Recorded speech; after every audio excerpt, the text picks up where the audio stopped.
Notre Seigneur est grand et bon, n'est-ce pas? Amen. Sa parole est merveilleuse, elle nous enseigne.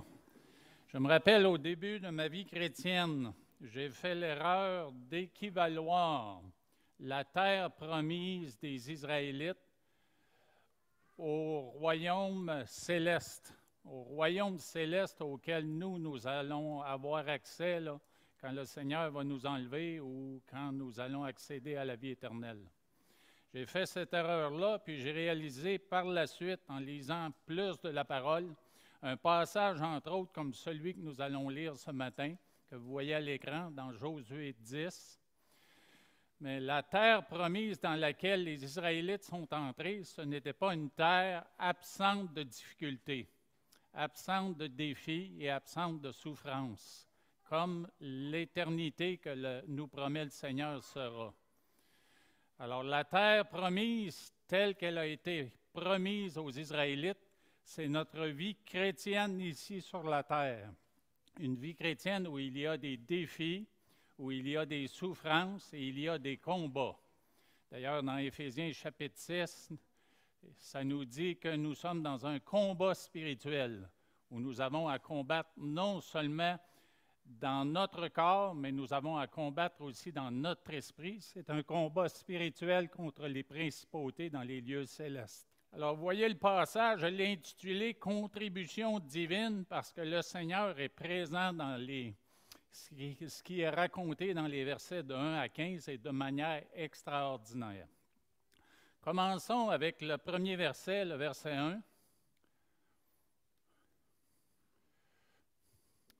Puis nous voyons que le roi de Jérusalem, qui était une ville de Canaan, qui est encore aujourd'hui une ville d'Israël, de cette région de la planète, et puis nous voyons que le roi reçoit de mauvaises nouvelles sous différentes formes.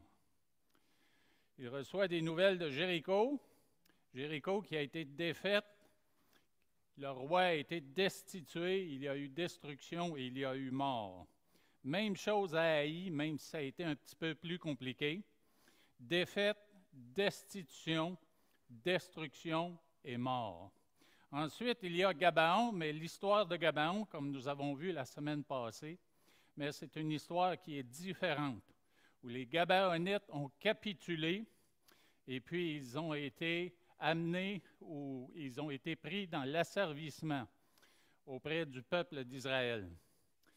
Alors, lisons le verset 1 ensemble. Adoni-Tsédek, roi de Jérusalem, apprit que Josué s'était emparé d'Haï et l'avait dévoué par interdit, qu'il avait traité Haï et son roi comme il avait traité Jéricho et son roi, et que les habitants de Gabaon avaient fait la paix avec Israël et étaient au milieu d'eux. Il eut alors une forte crainte, car Gabaon était une grande ville, comme une des villes royales, plus grande même qu'Haï, et tous ces hommes étaient vaillants.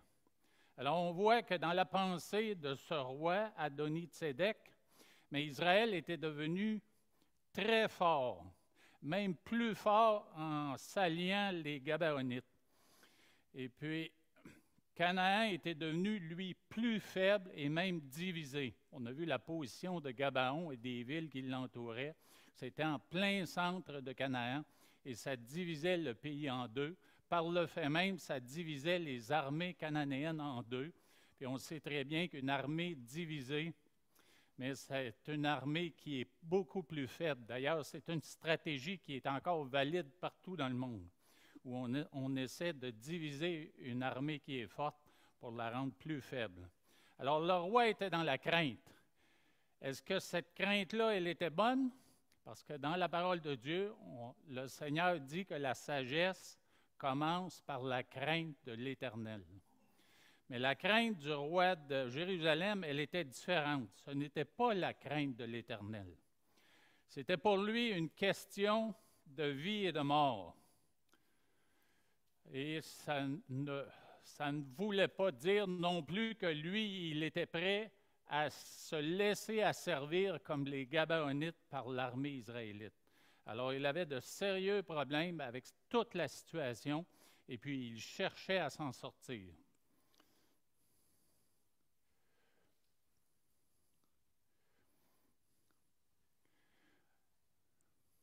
On sait qu'il y a une des choses à laquelle le Seigneur nous appelle, ou auquel le Seigneur nous appelle, c'est à l'humilité.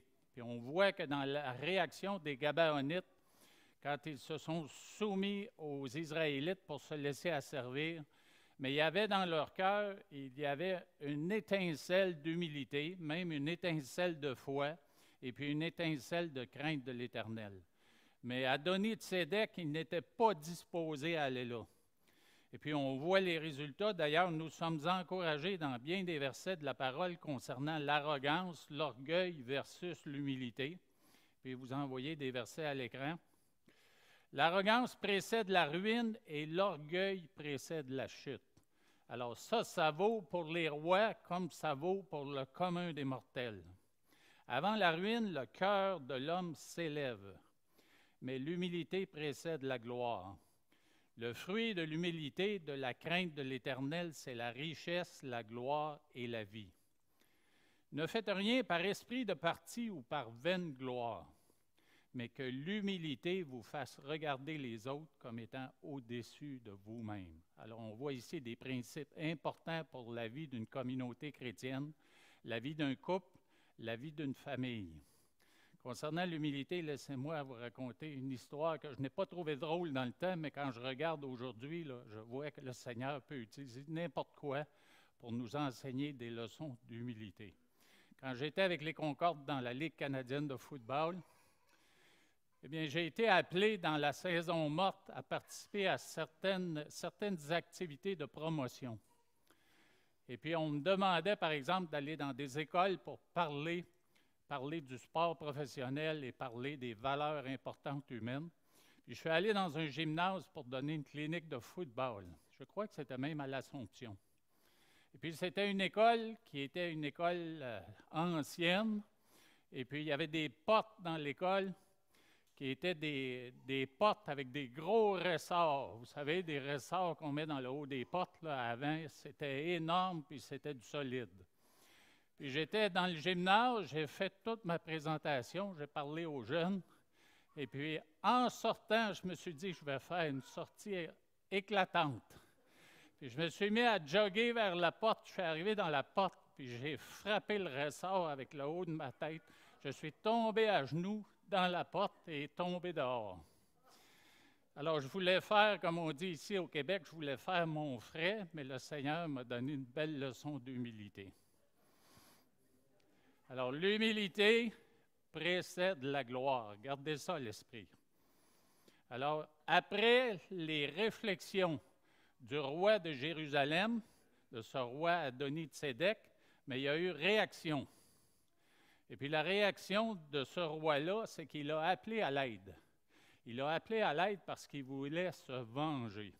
Puis on voit ça dans le verset, Josué, les versets 3 et 4 du chapitre 10. Adoni-Tsédek, roi de Jérusalem, fit dire à Hoham, roi d'Hébron, à Péréam, roi de Jarmuth, à Japhia, roi de Lachis, et à Debir, roi d'Églon, « Montez vers moi. Et aidez-moi afin que nous frappions qui? Gabaon, car elle a fait la paix avec Josué et avec les enfants d'Israël. » Alors, c'est le châtiment pour ce qu'on appelle la lâcheté et la traîtrise dans l'esprit du roi Tsédek. Bien sûr, il veut se venger, mais il est écrit dans Deutéronome, et c'est repris dans Romains et Hébreux dans le Nouveau Testament, « Ne vous vengez point. » Ne vous vengez point vous-même, bien-aimés, mais laissez agir la colère, car il est écrit « À moi », et le « moi », bien sûr, c'est l'Éternel, « À moi la vengeance, à moi la rétribution, dit le Seigneur. » Nous sommes tous confrontés à des situations où à l'intérieur, si on laisse aller, là, va germer de la colère et de l'amertume. Et puis, on va essayer d'une manière ou d'une autre de diriger cette colère et l'amertume vers la personne qui nous a fait du tort. Ça peut arriver dans un conflit dans l'Église, dans un conflit dans une famille, au travail, n'importe où. Quand j'étais jeune, nous avions un voisin qui était vraiment, vraiment difficile. Puis comme nous, on jouait souvent la balle au ballon, mais l'objet de nos jeux se retrouvaient souvent dans la cour du voisin.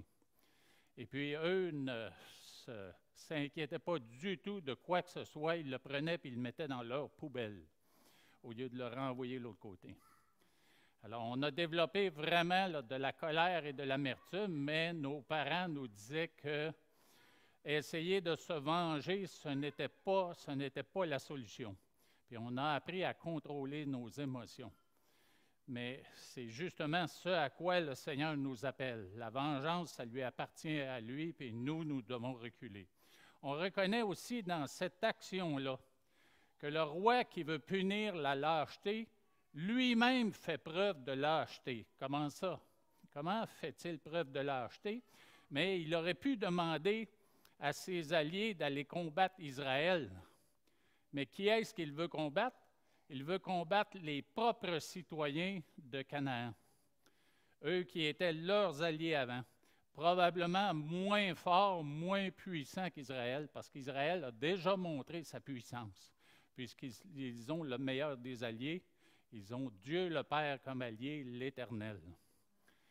Alors, Tsédek lui-même montre de la lâcheté parce qu'il ne veut pas, du moins pour ce moment-là, il ne veut pas s'en prendre à Israël parce qu'Israël est trop puissant. Alors, il préfère s'en prendre à un plus petit, Gabaon, qu'au plus grand Israël. Puis je pense que cette réaction-là, comme je disais tantôt, étant donné que ça représente la réaction des personnes vers qui nous allons pour évangéliser. Parce que nous sommes vraiment dans une conquête spirituelle où nous évangélisons, nous voulons propager la parole de Dieu pour conquérir un monde qui s'enfonce de plus en plus dans l'idolâtrie et dans l'immoralité. Et puis une des réactions que nous rencontrons, c'est oui de la colère ou de l'amertume envers nous, mais aussi envers ceux qui avancent ou font des pas vers la foi chrétienne. Puis ici, parce que Gabaon s'est allié à Israël, mais eux, ils ont déjà fait quelques pas en direction du judaïsme, en direction de la foi du peuple d'Israël. Alors, ils veulent s'en prendre à quelqu'un qui, dans un sens, est jeune dans la foi en Dieu, puisqu'avant, on pratiquait toutes sortes de cultes envers d'autres dieux. Alors, c'est à nous, qui sommes chrétiens matures depuis plusieurs années, de protéger ces jeunes qui sont jeunes dans la foi chrétienne, de les entourer de formation, de les entourer d'encouragement, de leur lire la parole, d'étudier la parole avec eux, afin de les fortifier dans la foi. Alors Israël, éventuellement, va venir au secours de Gabaon, et puis nous, de la même manière, pour ceux qui sont jeunes dans la foi, qui ne font que s'approcher, qu'ils ont fait les premiers pas, juste les premiers pas vers la foi chrétienne, nous devons nous approcher d'eux pour les entourer et puis les exhorter dans la foi. Alors, le roi fait une coalition de 5 rois. Nous voyons dans le verset 5, 5 rois des Amoréens, le roi de Jérusalem, le roi d'Hébron, le roi de Jarmuth, le roi de Lachis, le roi d'Églon, se réunirent ainsi et montèrent avec toutes leurs armées. Ils vinrent camper près de Gabaon et l'attaquèrent. Alors, comme je disais, ils étaient prêts à attaquer leurs semblables, mais ils ne voulaient pas, du moins pour l'instant, s'attaquer à Israël. Alors, dans le verset 6, nous voyons un appel. C'est l'appel de Gabaon, cet appel-là. Les gens de Gabaon, eux, ils envoyèrent dire à Josué, au camp de Gilgal, « N'abandonne pas tes serviteurs. » Déjà, ils reconnaissent leur statut devant Israël, puisqu'ils ont accepté d'être leurs serviteurs. Et puis, ils en profitent littéralement. Je ne sais pas quelle relation exactement s'était développée jusqu'à ce moment-là, mais l'alliance que Josué avait faite, eux, ils savaient qu'ils la respecteraient. Ils avaient confiance en Josué et au Dieu de Josué. Alors, n'abandonne pas tes serviteurs. Monte vers nous en hâte. Délivre-nous. Donne-nous du secours. tous les rois des Amoréens qui habitent la montagne se sont réunis contre nous. Alors, on voit dans ce verset-ci que Josué était retourné à Gilgal. Nous avons parlé d'un pèlerinage à Sichem, un pèlerinage spirituel là, qui était grandiose, où on a parlé de bénédiction et de malédiction. Mais il semble que Gilgal était devenu le quartier général de campagne pour Josué parce qu'il revient à plusieurs reprises à Gilgal.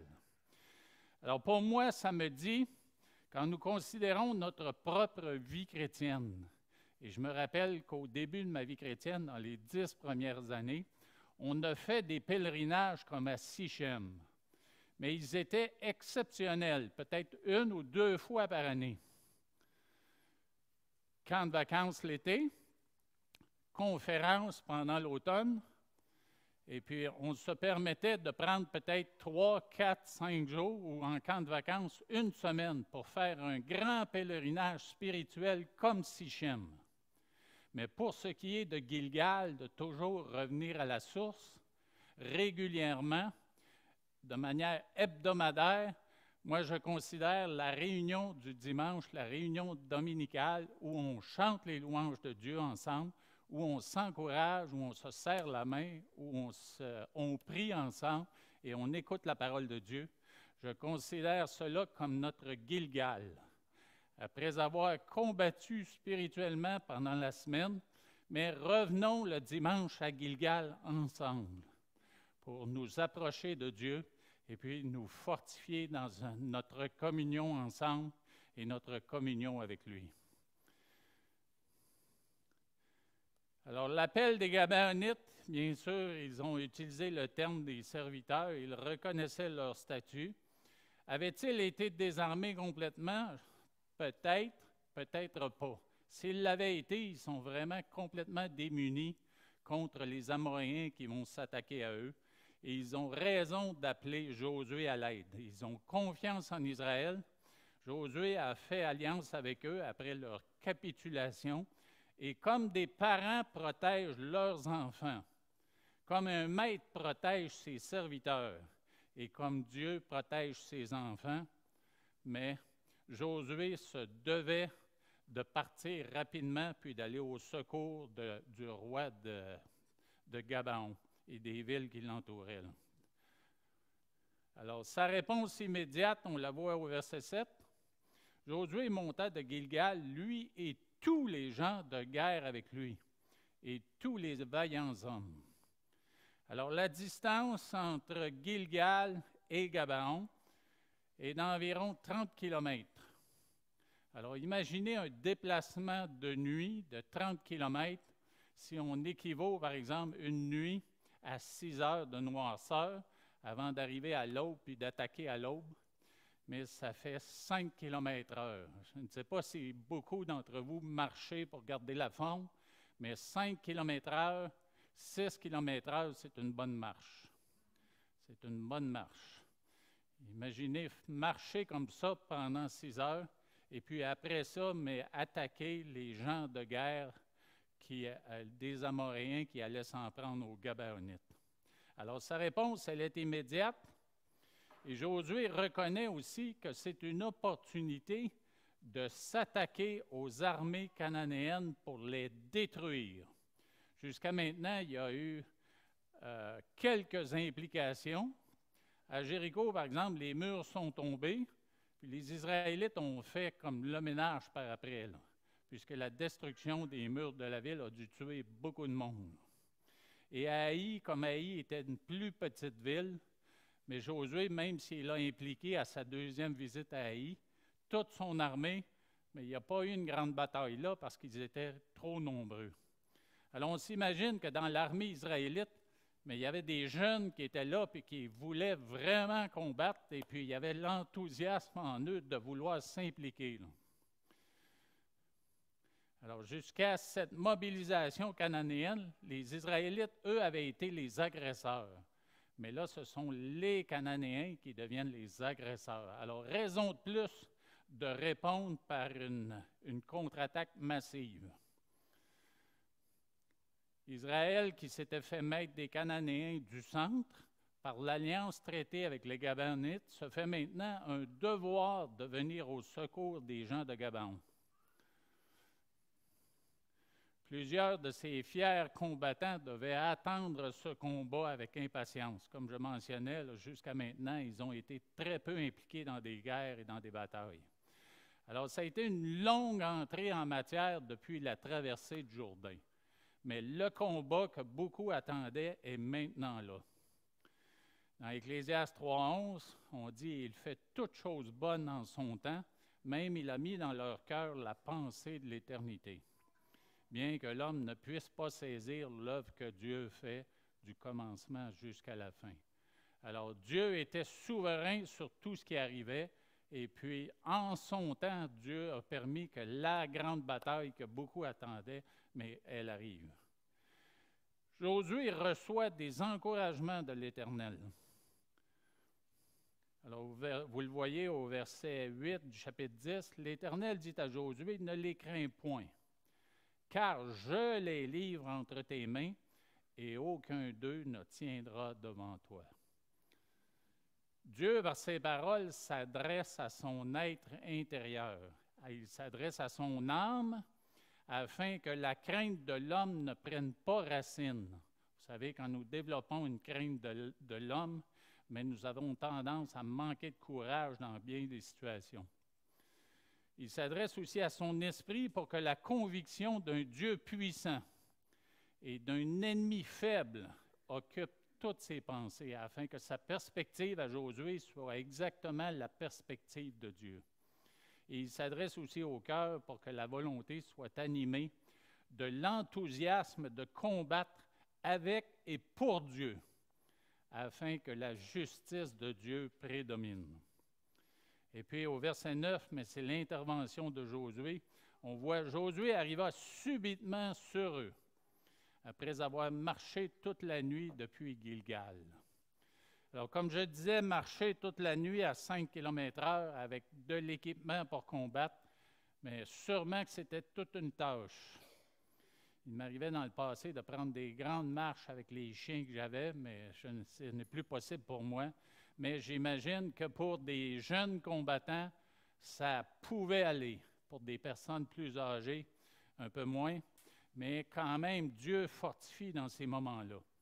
Les Juifs ont vraiment, contrairement à nous, les Israélites, ils étaient vraiment entraînés à la marche, puisque tous les déplacements qu'ils avaient faits là, depuis le désert jusqu'à l'est du Jourdain, la traversée et tout le reste, là, ça ne se faisait certainement pas en train ou en camion ou en auto. Là.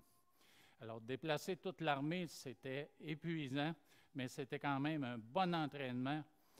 Mais même si c'était un bon entraînement, marcher toute une nuit pour après ça faire un combat de presque même plus qu'une journée, mais c'est quand même très, très difficile. Alors, dans Deutéronome 8, 17, il est écrit « Garde-toi de dire en ton cœur, ma force et la puissance de ma main m'ont acquis ces richesses. » Alors, vraiment, nous avons peut-être tendance dans certains moments de considérer que les forces que nous avons viennent de nous. Nous les avons préparées, nous nous sommes entraînés, mais il reste que dans bien des situations, nous avons besoin de la force de l'Éternel.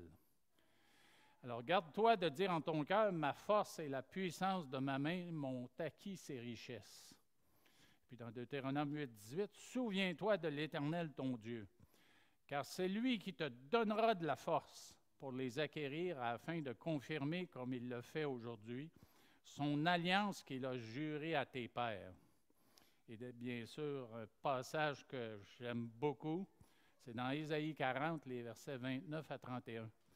Versets qui sont excellents pour les jeunes hommes, jeunes femmes, adolescents, là, qui auriez peut-être tendance à faire croire à vos parents que vous êtes fatigués, mais il donne de la force à celui qui est fatigué et il augmente la vigueur de celui qui tombe en défaillance.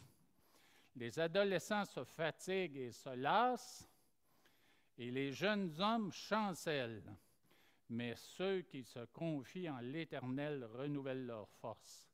Et ils prennent le vol comme les aigles, ils courent et ne se lassent point, Il marche et ne se fatigue point. Alors, vous n'avez plus d'excuses, les adolescents. Plus d'excuses. Confiez-vous en l'Éternel. Alors, victoire et mise en déroute. Vous avez une petite carte ici qui montre les déplacements des troupes.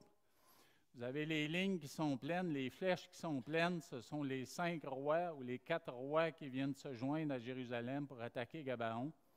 La ligne qui est en tiret, c'est Josué qui monte de Gilgal vers Gabaon. Et puis après ça, c'est la poursuite et la débandade des armées amoréennes qui se déplacent vers Makkéda où va continuer la poursuite et la destruction. Alors, dans le verset 10, il est écrit « L'Éternel les mit en déroute devant Israël, et Israël leur fit éprouver une grande défaite près de Gabaon. Les poursuivit sur le chemin qui monte à Beth-Horon, et les battit jusqu'à Azéka et Makkéda. » Alors ici, l'Éternel est en arrière-plan. On voit que c'est les hommes qui combattent, c'est Israël qui a mis en déroute, c'est Israël qui a fait éprouver une grande défaite. C'est Israël qui a poursuivi sur le chemin qui mène à Beth-Horon. Et puis, c'est Israël qui les battit jusqu'à Azéka et Makkéda. Après une nuit de marche, combat d'une journée complète, la poursuite continue, et puis des combattants restent. Il reste des combattants des Amoréens, et on continue de les poursuivre. Alors, dans le verset suivant, c'est là qu'on voit la participation de Dieu qui est beaucoup plus évidente. Puis ça commence à être vraiment extraordinaire. Remarquez que dans notre vie de tous les jours, quand nous avons à présenter l'Évangile ou à affronter des situations où nous voulons faire progresser l'Évangile dans le cœur des gens, mais nous devons nous confier en lui, nous laisser inspirer par lui. Mais il y a des situations où vraiment on aimerait là, que des pierres de grêle tombent. Un jour, on sait très bien que dans le jugement de la fin, comme on va voir dans un des versets, vous l'avez déjà à l'écran, là, le verset d'Apocalypse, il va y en avoir de la grêle qui va tomber comme jugement sur les hommes qui refusent de plier le genou devant Dieu. Alors Josué 10:11 dit « Comme ils fuyaient devant Israël et qu'ils étaient à la descente de Beth-Horon, l'Éternel fit tomber du ciel sur eux de grosses pierres, jusqu'à Azéka. Et ils périrent, ceux qui moururent par les pierres de grêle. » Il y a une précision ici, furent plus nombreux que ceux qui furent tués avec l'épée par les enfants d'Israël. Alors, on voit ici que Dieu utilise un phénomène qui est naturel, phénomène que nous voyons de plus en plus. Je me rappelle, quand j'étais jeune, j'ai vu de la grêle, mais pas de la grêle comme il est tombé dans les dernières années, là, où on en a vu de la grosseur d'une balle de baseball. Là. On a vu des autos bosselées à cause de la grêle. On dirait que plus on avance dans le temps, plus la grêle grossit. En Ésaïe 30:30, il est écrit « Et l'Éternel fera retentir sa voix majestueuse. Il montra son bras prêt à frapper, dans l'ardeur de sa colère, au milieu de la flamme d'un feu dévorant, de l'inondation, de la tempête et des pierres de grêle. » Et on a une autre précision dans l'Apocalypse 16:21 pour la grêle qui va tomber dans le futur en jugement sur les hommes immoraux, les hommes idolâtres. Et une grosse grêle dont les grêlons pesaient 1 talent tomba du ciel sur les hommes, et les hommes blasphémèrent Dieu à cause du fléau de la grêle, parce que ce fléau était très grand. Quand j'ai lu ce verset-là la première fois, j'ai été vraiment intrigué par cette mesure qui est là.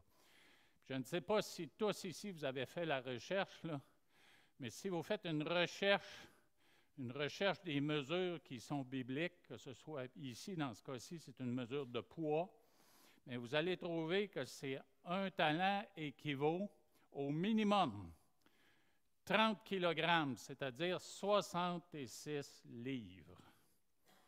Imaginez... Pardon? Oui, c'est ça. C'est ça. Dans certains documents, là, on voit que c'est 50 kilos. Alors, imaginez, entre 30 kilos et 50 kilos, c'est 66 livres à plus de 100 livres. Là. Non, non. Moi, j'ai fait du football puis j'ai reçu des contacts. Là. Si je n'avais pas eu d'équipement à me protéger, j'aurais été sérieusement blessé. Alors, imaginez recevoir un grêlon de cette grandeur-là sur la tête. Alors, dans le verset suivant, au verset 12, nous voyons un conciliabule entre Josué et l'Éternel, où il y a un échange, les deux échangent, Josué en prière, l'Éternel qui répond. Et puis, on dit, le jour où l'Éternel livra les Amoréens aux enfants d'Israël, et il dit en présence d'Israël, Soleil, arrête-toi sur Gabaon, et toi, lune, sur la vallée d'Ajalon.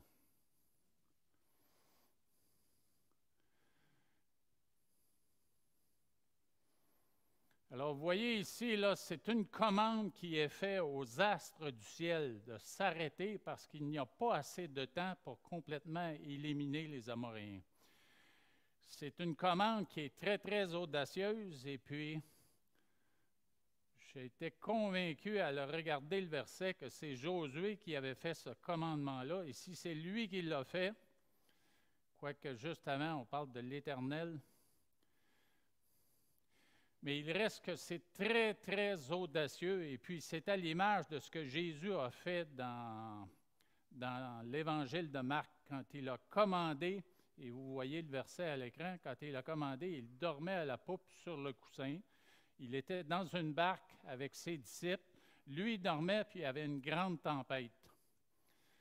Et puis, il s'est réveillé, et les disciples lui ont dit, « Maître, ne t'inquiètes-tu pas de ce que nous périssons? » Et s'étant réveillé, il menaça le vent et dit à la mer, « Silence, tais-toi. » Et le vent cessa et il y eut un grand calme.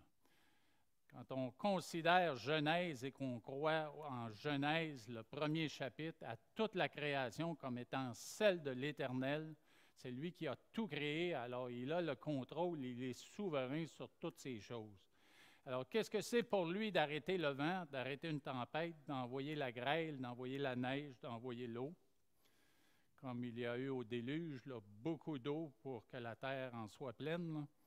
Mais c'est une affaire de rien. Là. Il est le Créateur, il commande au soleil et à la lune comme Jésus sur la mer de Galilée. J'ai été surpris cette semaine parce que j'ai offert au groupe de jeunesse de leur présenter un vendredi, de leur présenter un documentaire que j'ai trouvé sur Pureflix qui s'intitule Created Cosmos. C'est fait par un astrophysicien qui s'appelle Jason Lisle. Et puis, il y a une simulation qui est informatique, bien sûr, parce que les images qu'il présente, ce ne sont sûrement pas des images qu'on est allé prendre au fin fond de l'espace. Là. Il n'y a aucun homme qui est allé là. Mais sa façon de démontrer la grandeur de l'univers à partir de la distance entre la Terre et la Lune, la distance entre la Terre et le Soleil, la distance entre la Terre et d'autres étoiles dans l'univers, la grandeur des constellations, la grandeur des autres étoiles que notre Soleil, qui sont plus grands que notre Soleil, et la diversité. Diversité en grandeur, en distance, même en chaleur, des soleils ou des étoiles qui ont des chaleurs différentes de notre Soleil. Mais c'est hallucinant comment l'univers est grand et beau. Là. Alors, ça nous amène vraiment à considérer la grandeur de Dieu et même reconnaître que ce qui est fait dans le verset qu'on vient de voir, où il y a eu l'arrêt du soleil et l'arrêt de la lune. Bien sûr, on parle de l'arrêt du soleil comme si c'était le soleil qui tournait autour de la planète Terre. Mais ce qui arrive, c'est que dans ce temps-là, étant donné qu'on ne connaissait pas l'astronomie telle qu'on la connaît aujourd'hui, mais on voyait le soleil se déplacer. Et puis on s'est imaginé que c'est le soleil qui s'est arrêté, alors que c'est la Terre qui a arrêté de tourner. Est-ce que Dieu est capable aussi de prévenir les effets? Imaginez, puis je vais me servir d'un exemple de mon histoire, de notre histoire familiale. Il y a bien des années, nous sommes allés chez un McDonald's à Montréal, sur la rue Notre-Dame, et puis on avait une camionnette voyageur avec un plateau en arrière pour mettre des grands verres de boissons. Et puis on en a acheté pour nos enfants, il y en avait 3 en arrière. Et puis on est parti sur Notre-Dame. Puis il y a une auto qui nous a coupés en sortant d'une rue. J'ai dû freiner en catastrophe. Qu'est-ce qui est arrivé? Les 3 grands verres sont venus vers l'avant et puis se sont répandus sur le plancher devant nos pieds. Alors imaginez que la Terre arrête de tourner. Alors il se passe à ce moment-là, il se produirait normalement toutes sortes de phénomènes. De phénomènes où la gravité change, les choses sont projetées, les mers produisent des tsunamis à différents endroits. Alors, le Seigneur, étant donné qu'il a tout créé, il est capable d'arrêter un astre de tourner, puis en même temps de prévenir toutes les conséquences qui pourraient arriver. Alors, quand on s'arrête pour penser à ça, là, c'est vraiment extraordinaire. Si on ne pense que science, comme les hommes le voient, on dit, mais voyons donc, c'est impossible, ça n'a pas de bon sens. Mais quand on regarde Genèse, tout ce qu'il a créé, on voit très bien que dans sa toute-puissance, il est capable de faire et créer un événement comme celui-là. Alors oui, il s'est impliqué et sa contribution à ce niveau-là, elle est extraordinaire parce que ça s'est produit et ça a permis à Josué et toute son armée de vraiment éliminer tous les Amoréens. Alors, dans le verset 13, nous voyons « Et le soleil s'arrêta, et la lune suspendit sa course, jusqu'à ce que la nation eût tiré vengeance de ses ennemis. Cela n'est-il pas écrit dans le livre du Juste? Le soleil s'arrêta au milieu du ciel, et ne se hâta point de se coucher presque tout un jour. » Il y a un autre événement dans la parole. Je sais que plusieurs d'entre vous le savez, là, concernant les astres et des changements qui auraient pu arriver.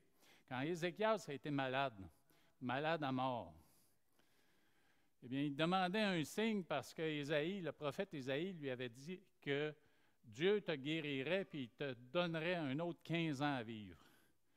Mais Ézéchias demandait une preuve de ça. Puis ils ont discuté un peu à savoir comment voir cette preuve-là.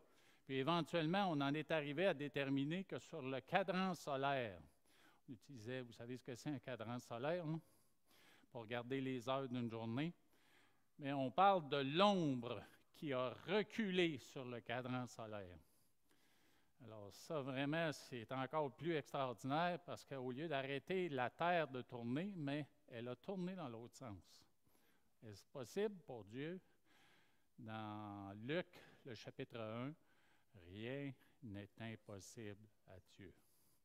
Quand on regarde la Bible avec un œil critique et un œil sceptique, mais on peut avoir beaucoup de difficultés avec ces passages-là.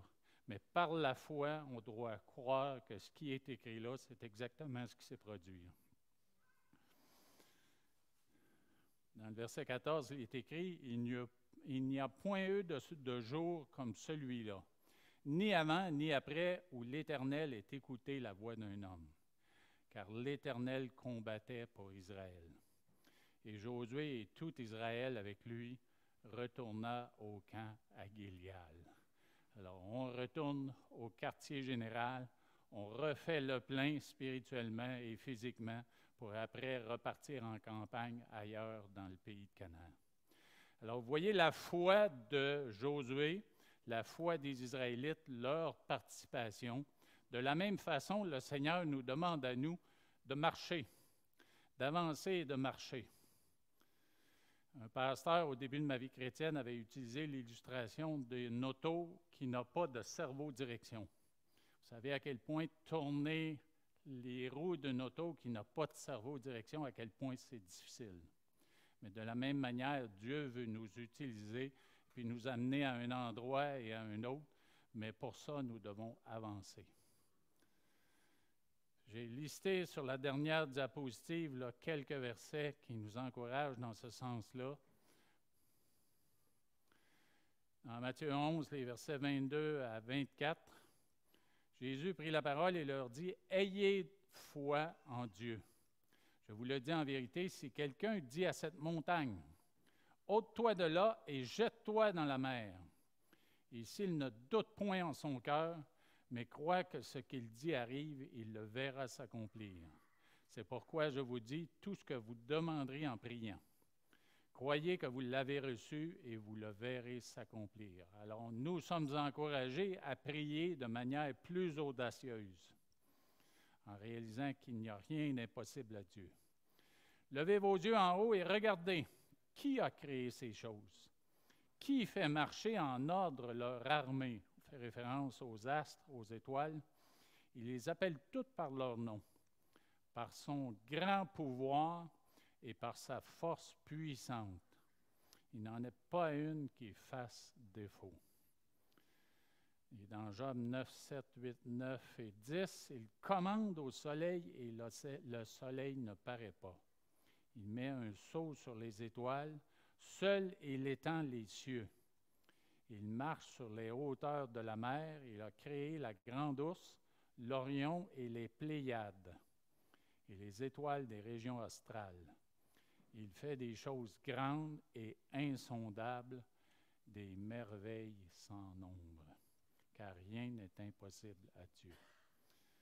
Alors Dieu nous demande d'avoir foi, de prier avec audace et d'avancer dans cette campagne spirituelle dans laquelle nous sommes appelés, à partager l'Évangile et puis à conquérir un monde qui s'enfonce de plus en plus dans les ténèbres.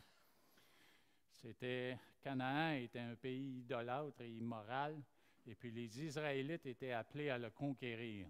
De la même manière, dans nos vies, nous avons un monde devant nous qui devient de plus en plus idolâtre et immoral.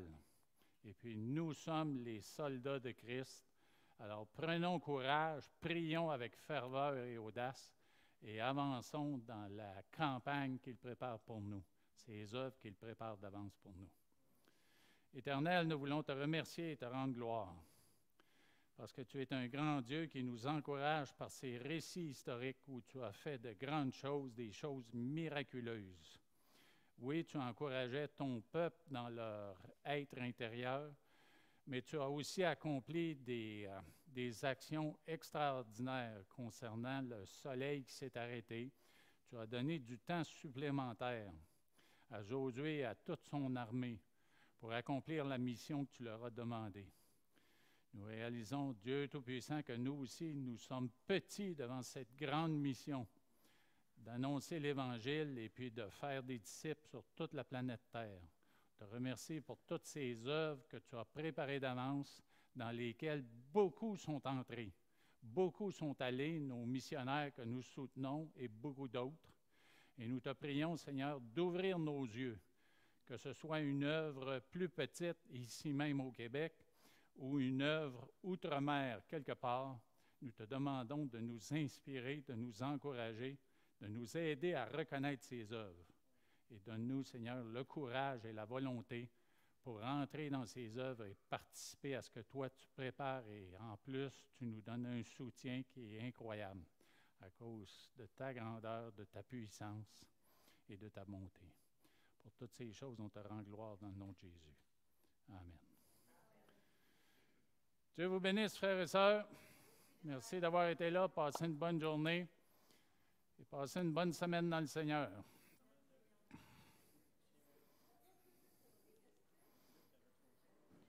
Il fait chaud, il fait plus chaud en haut.